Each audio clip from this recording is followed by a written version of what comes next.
आज के स्टडीज के इस लेक्चर में बात करेंगे डाइवोर्स की। डाइवोर्स का कानून कितना बदल गया है, डाइवोर्स के कानून में क्या क्या बदलाव हो गए हैं, और ये जानकारी अगर आपके पास नहीं है तो ये जानकारी आपके पास जरूर होना चाहिए। कहीं ऐसा ना हो कि जानकारी के अभाव में आपको डाइवोर्स भी ना मिले और ऊपर से आपको जेल भी जाना पड़ जाए।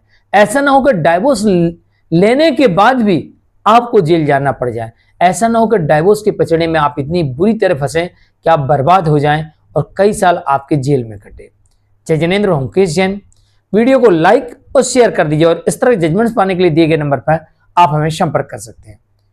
पहले बात कर लेते हैं कितने प्रकार के डाइवोर्स होते हैं। नंबर 1, एक डाइवोर्स वो होता है जो परिवार में बैठकर किया जाता है। ऐसे डाइवोर्स को कोर्ट वैध नहीं मानती है। पहले के जमाने में चलता था, लेकिन उस वक्त भी ये वैलिड नहीं था। 1955 से ये डाइवोर्स का कानून बना है। तब से लेके आज तक जो समाज में बैठ के लिखा पढ़ी करके, पंचायत में बैठ के लिखा पढ़ी करके जो आप लोग डिवोर्स करते थे, ये डिवोर्स वैध नहीं होती है। तो आपको ऐसी डिवोर्स नहीं लेनी है। अगर आप ऐसे किसी के बहकावे में आके या आप लोग अपनी मर्जी से ऐसी डिवोर्स लेते हैं तो इसमें से कोई भी व्यक्ति दावा कर सकता है और शादी करने के बाद तो आपके ऊपर रीमैरिज का आरोप लग जाएगा कि आपने बिना डिवोर्स दूसरी शादी कर ली है और आप बुरी तरीके से फंस जाएंगे और इसमें सजा का प्रावधान है, करने वाले, करवाने वाले को और करने वाले को। नंबर 2, सामाजिक तलाक। ऐसी तलाक होती है जो पंचायत में ली जाती है। ये तलाक भी आपको नहीं लेनी है।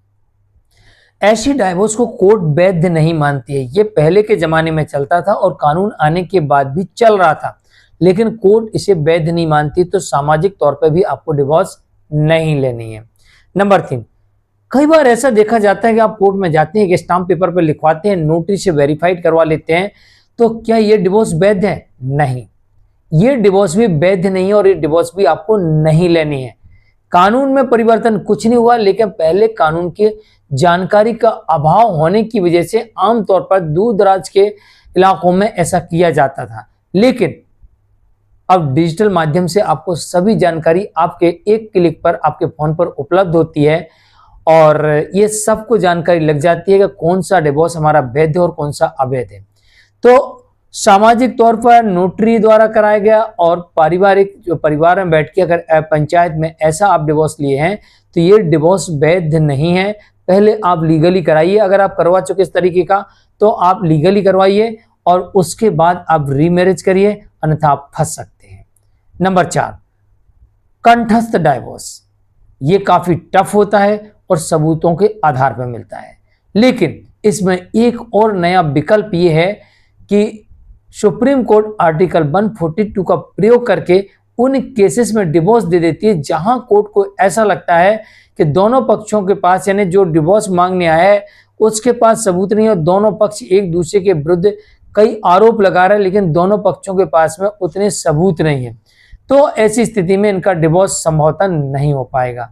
तो सुप्रीम कोर्ट देखती है इसमें कि अब दोनों पक्ष एक साथ रहना नहीं चाहते, इनके मन में काफी मनमुटाव है, तो सुप्रीम कोर्ट कहती है इनको डिवोर्स दे दिया जाए और आर्टिकल 142 के अंतर्गत वन साइडेड डिवोर्स में आपको डिवोर्स मिल जाता है। नंबर 5, सबसे अच्छी, सबसे सहज, जल्दी मिलने वाली डिवोर्स होती है मैच्योर डिवोर्स, आपसी सहमति से ली जाने वाली डिवोर्स। इसमें सुप्रीम कोर्ट ने नया ये कर दिया है कि अगर दोनों पक्षों के द्वारा जितने भी आपराधिक मामले दर्ज कराए गए हैं, जितने भी सिविल केसेस दर्ज कराए गए हैं, जितने भी एक दूसरे के ऊपर आरोप प्रत्यारोप लगाकर केसों को दर्ज कराया गया, कंप्लेंट को लिखाया गया है, वो किसी भी स्टेज पर हो, उन्हें वही कोर्ट वहीं पर डिसमिस कर दे। ये नया आया है। तो नया क्या क्या हो गया? कानून की जानकारी के अभाव में या कानून आने के पहले सामाजिक तौर पर हम डिवोर्स लेते थे, पारिवारिक तौर पर डिवोर्स लेते थे, स्टाम्प पेपर पर नोटरी से वेरीफाई करके डिवोर्स लेते थे। कोर्ट ने स्पष्ट कर दिया कि ऐसी डिवोर्स वैध नहीं मानी जाएगी, इसे तलाक नहीं माना जाएगा। फिर कोर्ट ने नया क्या कर दिया? अगर वन साइडेड डिवोर्स में आते हो और आपके पास में पर्याप्त डिवोर्स के सबूत नहीं है और न्यायालय को ऐसा लगता है कि दोनों साथ नहीं रह पाएंगे, इनके अंदर इतनी कड़वाहट है, साथ नहीं रह सकते, तो आर्टिकल 142 का प्रयोग करके कोर्ट यहां पर डिवोर्स ऐसे केसेस में दे देती है। और नया क्या हुआ है?